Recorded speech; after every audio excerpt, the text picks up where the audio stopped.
O Brasil está chocado com o desastre que atingiu a região serrana do Rio. As chuvas fortes deixaram centenas de mortos e agora muitos se perguntam como isso pôde ter acontecido.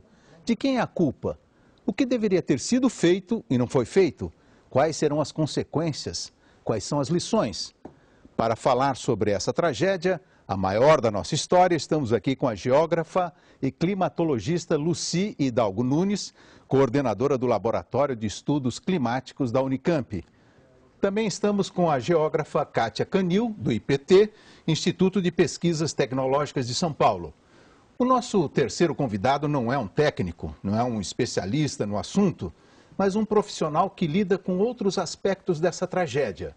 O psicanalista e médico psiquiatra Jorge Forbes, presidente do Instituto da Psicanálise Lacaniana.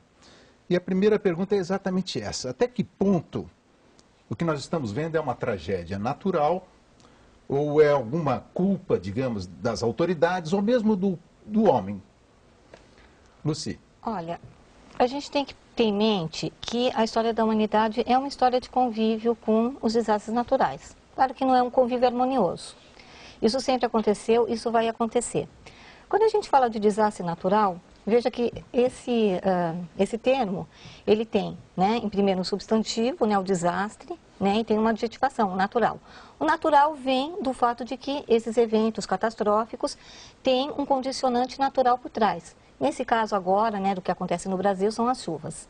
E se transforma em desastre justamente porque atinge fortemente a população humana. Né? Se acontecer uma chuva forte no local desabitado, enfim, não aparece um desastre.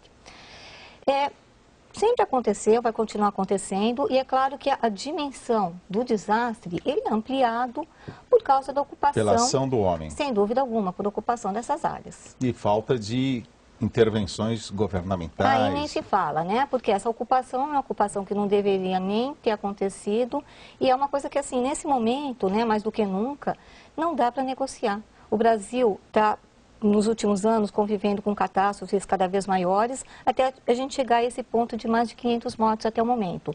Não dá para a gente conviver com isso, não dá para negociar com isso. Então, precisamos agora... tolerar, né? Não dá mais para tolerar. Kátia. O registro, já o histórico, mostra que o país tem áreas, regiões que são muito vulneráveis a esses tipos de acidentes, né? Isso ocorre tanto na região sul, Santa Catarina, como a gente viu em 2008, ocorreu em Santos, a região de toda a Baixada Santista, aqui no estado de São Paulo, a região da Serra da Mantiqueira, também Campos do Jordão, na virada de 1999 para 2000, foi um acidente de grande magnitude, né? E os históricos antigos, Caraguatatuba, por exemplo, de 1967, Mas esse que nós é maior não por quê esquecer. exatamente? Porque tem mais gente, ou porque a chuva foi mais forte, ou porque os erros se acumularam? Se observarmos Caraguatatuba, nós tivemos um volume de quase 400 milímetros de chuva. E nessa região que nós acompanhamos foi por volta de 200 milímetros, não chegou a isso. Quer dizer, o volume em Caraguatatuba foi bem maior do que foi nesse. Então, quais seriam as diferenças, digamos assim? Precisaríamos ter um conhecimento bem mais detalhado das próprias condições do relevo. Além do que, Caraguatatuba foi há 40 anos, 45 anos atrás quase, né? Nós estamos 45 anos na frente, ou seja, com uma ocupação bem mais adensada. Né? Só para quem não sabe, Caraguatatuba fica no litoral de São Paulo, é uma região de serra que cai direto na praia. Na Baixada, exatamente. Exatamente. Ali nós estamos falando mais da serra do lado do interior, Serra do Mar. Mas tem uma conformação muito semelhante, né? Se você olhar a forma da serra, ela é semelhante e o comportamento do processo, ele vai ser semelhante também. Então, a mesma quantidade de água caindo naquele terreno com uma grande inclinação, né, associada à questão de ter muito blocos, matacões, nós pudemos ver isso nas imagens, né? Esse material, ele se avoluma de uma tal maneira, vem com uma energia muito grande e ela vai assolar os fundos de vale, que é o que nós vimos, né? Então, esse registro já temos de há mais de 45 anos, outros se repetiram, né? E é claro, o de Angra também, a gente não pode esquecer que foi de 2009 para 2010, e é claro que com essas condições, essas características do terreno, essas situações poderão se repetir em situações de condições de chuvas, né, adversas. Eu queria que o Jorge fizesse a primeira intervenção, como psicanalista, analisando a ideia de que muita gente tem de jogar a culpa na natureza. Porque culpa é da sua área, né? Culpa, ao menos, se fala muito, as pessoas chegam muito culpadas em análise, a gente tenta mudar a culpa e pôr responsabilidade. Mas para te responder à relação com a natureza, eu tomaria como paradigma, Tonico, o que aconteceu em Lisboa em 1755. Houve o grande terremoto, a cidade foi destruída e o homem, falando de uma maneira geral, de repente perdeu a fé na natureza. Até então se tinha ainda a ideia da mãe natureza, da proteção, de que com a natureza nada vai nos ocorrer. O terremoto de Lisboa, inclusive, influenciou muito os iluministas, que a partir daí disseram, não, nós temos que ir mais pela razão e menos nos derivar, pensar que o homem deve seguir as leis puramente naturais, porque elas podem ser ruins para nós. Nesse sentido, o que está havendo agora, ela emocionalmente eu acho que toca muito sobre esse aspecto, né? Fora as coisas específicas, evidentes, perder a casa, perder a família, perder as pessoas mais queridas, não saber onde as pessoas estão, que é um horror, né? Essa sensação indefinida, mas aonde está aquela pessoa que eu amo? Né? Onde está meu filho, minha filha, meu pai, minha mãe, meu tio? Enfim, nós vamos falar depois disso, mas eu queria centrar só sobre esse aspecto. Eu acho que há uma perda na nossa naturalidade, na certeza da naturalidade, e é um momento muito ruim, porque nós ficamos chocados em Angra o ano passado, dizendo assim, mas como que no Réveillon, no momento de festa, a gente é surpreendido por uma desgraça. E, de novo, como é que nessas cidades serranas tão bonitas, né, Friburgo, Teresópolis e Petrópolis, quer dizer, quem conhece sabe a beleza, como é que nesse lugar paradisíaco, quando as pessoas escolhem, né, para poder exatamente estarem bem, né, ocorre uma coisa dessa. Eu gostaria, daqui a pouco, de voltar ao tema da responsabilidade dos políticos, dos administradores, mas antes, gostaria também de mostrar algumas imagens de Friburgo. Essas são imagens de Friburgo. Essas imagens aéreas mostram que a cidade foi tomada pelas águas. Aqui a tragédia foi provocada pelas águas e pela lama que desceram das encostas. Essas imagens impressionantes mostram a água descendo o morro e atingindo a cidade. Os deslizamentos de terra continuaram soterrando prédios e transformando Friburgo num mar de lama. Então a pergunta: nossos administradores, quer dizer, é muito difícil um administrador tirar alguém que está morando numa área de risco. Eleitoralmente isso é ruim. Como é que vocês acham que é possível, digamos, fazer uma mudança nessa linguagem política e fazer com que eles tomem realmente consciência da necessidade de retirar as pessoas de área de risco? Eu posso me meter nisso, embora você tenha feito uma pergunta específica. Duas coisinhas que eu queria acrescentar na sua pergunta. Eu quero dizer que me incomoda essa ideia do os políticos, porque isso vai acabar não só enxurrado em pizza, se continuar na base do os políticos.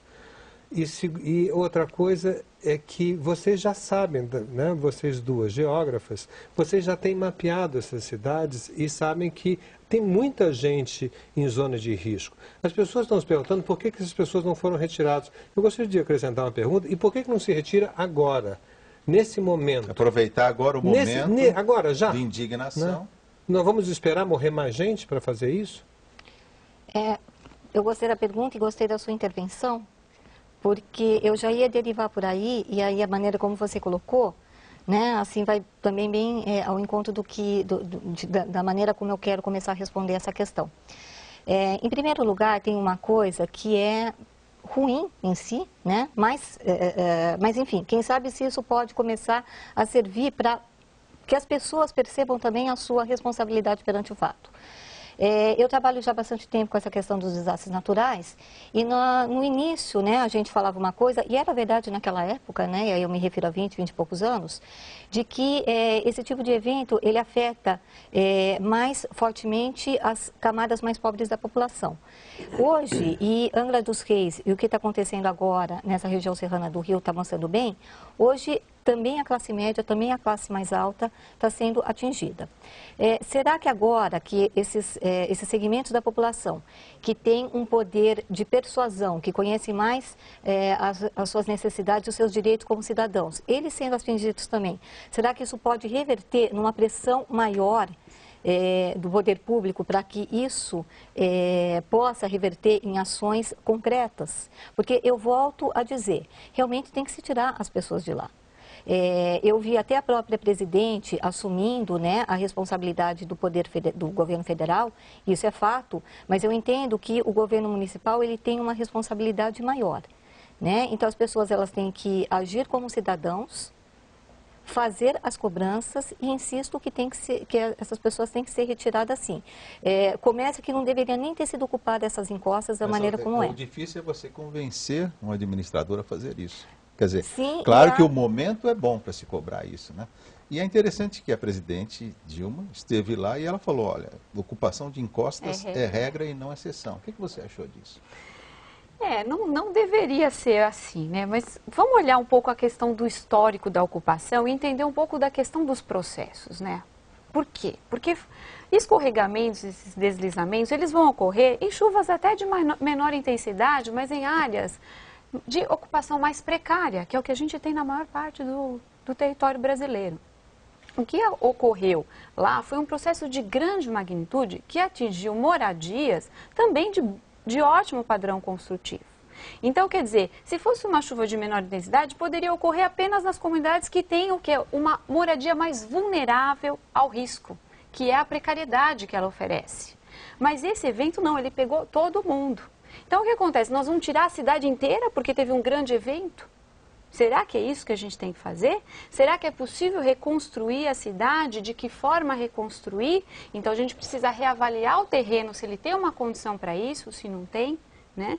E algumas condições, de forma alguma, ocupar. Então, o que falta é ter um entendimento melhor dos processos nesse território para saber qual é a ação adequada para cada situação. Então, não tem uma resposta sim ou não, tira todo mundo, não tira. É uma avaliação que precisa ser feita com muito cuidado, com o envolvimento de vários órgãos, vários técnicos, especialistas de áreas diferenciadas, né? Então, é extremamente importante entender a questão do processo, a magnitude dele, para pensar o que a gente vai fazer. Então, vai tirar todo mundo dessas regiões serranas, elas não vão existir mais, essas cidades? É isso que a gente deve fazer? Pergunto. Eu tenho dúvidas.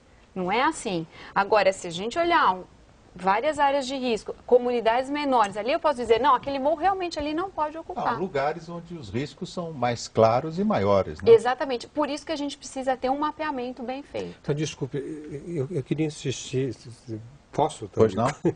Eu queria insistir na minha pergunta.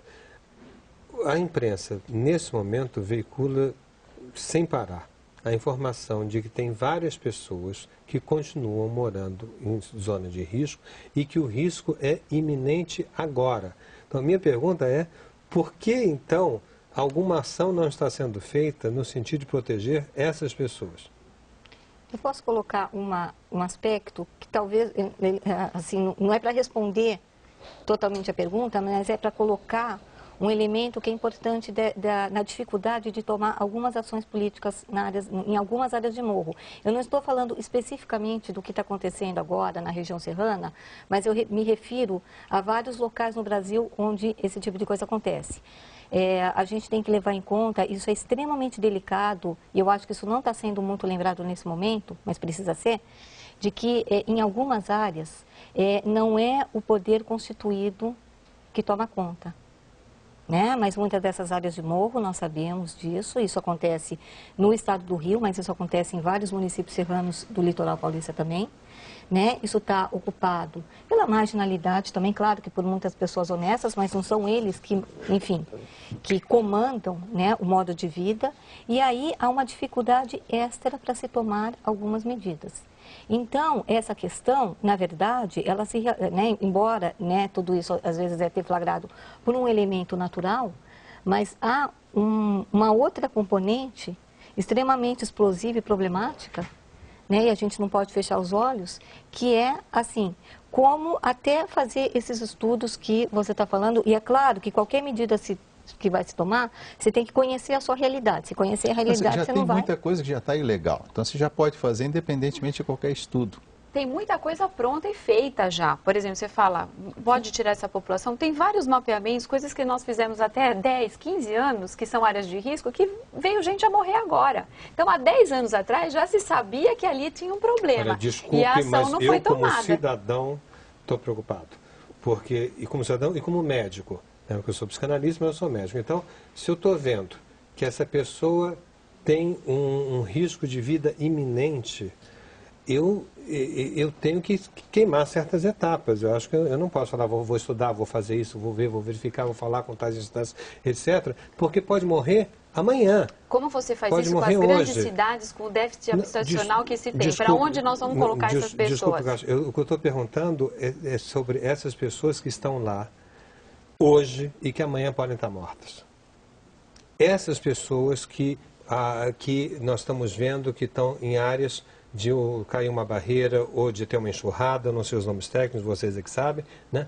Mas eu estou preocupado com essas pessoas que nós estamos vendo. Que ainda estão lá. Que estão lá. E é um Então, você investimento que o Estado tem que fazer, porque no fundo, a médio e longo prazo, isso reverte em termos positivos do ponto de vista financeiro. Um estudo da ONU, por exemplo, diz que cada dólar, digamos, que você gasta em prevenção, de uma certa forma você economiza 7 dólares Na correção. correção de problemas em resgate, reconstrução e todos os problemas. Então é um investimento. Agora é preciso a comunidade, né, a população ter essa consciência, pressionar os administradores. É que eu acho Mas que nós antes de estamos falando continuar, então, vamos ver mais algumas imagens para ver como é que ficou Teresópolis, né, que foi uma das 3 cidades muito bem atingidas lá. Em Teresópolis, a tragédia maior foi no bairro da Posse. O rio subiu, levando tudo que estava pela frente. Carros foram arrastados rio abaixo e ficaram destruídos. Casas construídas na beira do rio ficaram assim, só um monte de destroços. Muitas construções resistiram de alguma forma e ficaram cercadas pela correnteza. Uma visão aérea mostra a água que desceu pelas encostas, mas não há deslizamento de terras. O resultado foi a devastação na parte baixa. Vocês viram aí em Teresópolis, né? Quer dizer, a água desceu com muita força. Por quê? A própria condição do terreno, ela fez com que a água, a declividade, Porque me explicaram potencializasse que a energia houve daquela explicações de que a água, água né? chegou, a água caiu lá em cima, na montanha, e veio descendo.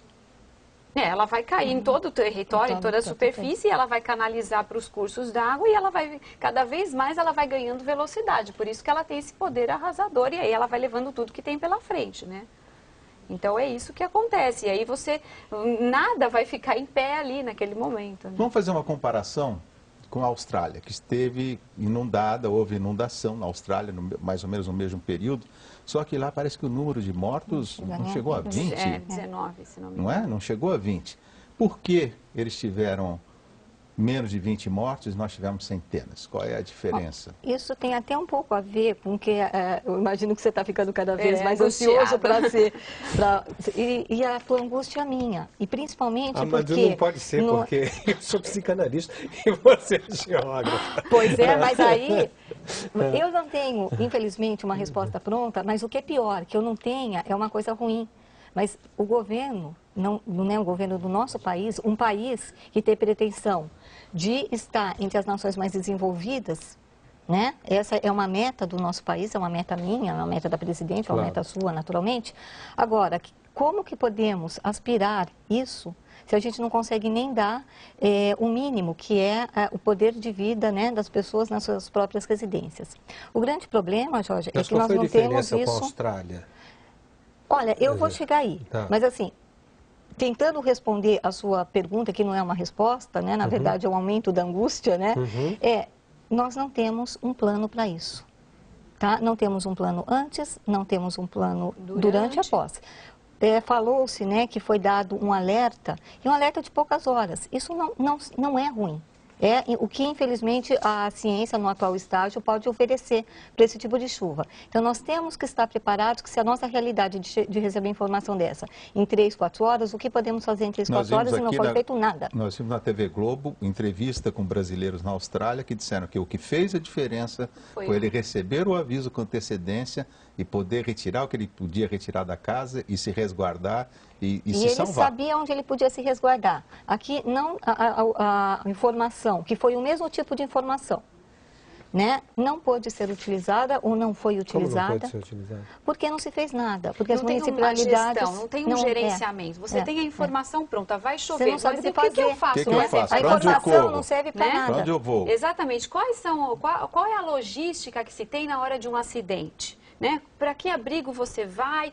O que você vai dispor? Qual é a rota? Né? Qual é a Qual a rota? rota? Né? Exato. Acesso. Então, esse Isso são plano... coisas que não custam grande dinheiro. Não, Isso é porque questão são de ações De preventivas. organização, nós não sabemos. organização da população, exatamente. comandada pelos administradores. Eu queria só fazer incentivadas por um ele. paralelo com a sua angústia, que é as pessoas que estão lá, com o que ocorreu em Santa Catarina, né? Equipes foram deslocadas para Santa Catarina e elas passaram a visitar de helicóptero comunidades e vendo, olha, ali vai cair. O helicóptero ia, retirava. Então, quer dizer, é uma vistoria que se faz nessas áreas de rescaldo, digamos assim, fala, vamos, tem gente lá, tem que retirar, tinha gente que não quer sair da casa, você vai lá e retira, então você tem que ter uma equipe treinada para fazer esse acompanhamento depois que teve o desastre. Isso é uma coisa para onde vai tirar a população. A outra é aquela população que está instalada, que mora há muitos anos, que faz 10 anos que eu sei que é área de risco, mas não caiu ainda por sorte, né, porque Deus não quis, como dizem, né, mas que uma hora vai chover e vai cair. Bom, isso né? é... Então são coisas diferentes, um pequeno né? intervalo, até vou deixar a pergunta aqui no ar. A pergunta é exatamente essa, quer dizer, o que nós podemos fazer sem gastar muito, mas nos organizando? Quer dizer, o que pode ser feito imediatamente, sem grande investimento, mas simplesmente organizando a população nos momentos de crise. Isso nós vamos dizer logo depois do intervalo. O Globo News Painel volta já já.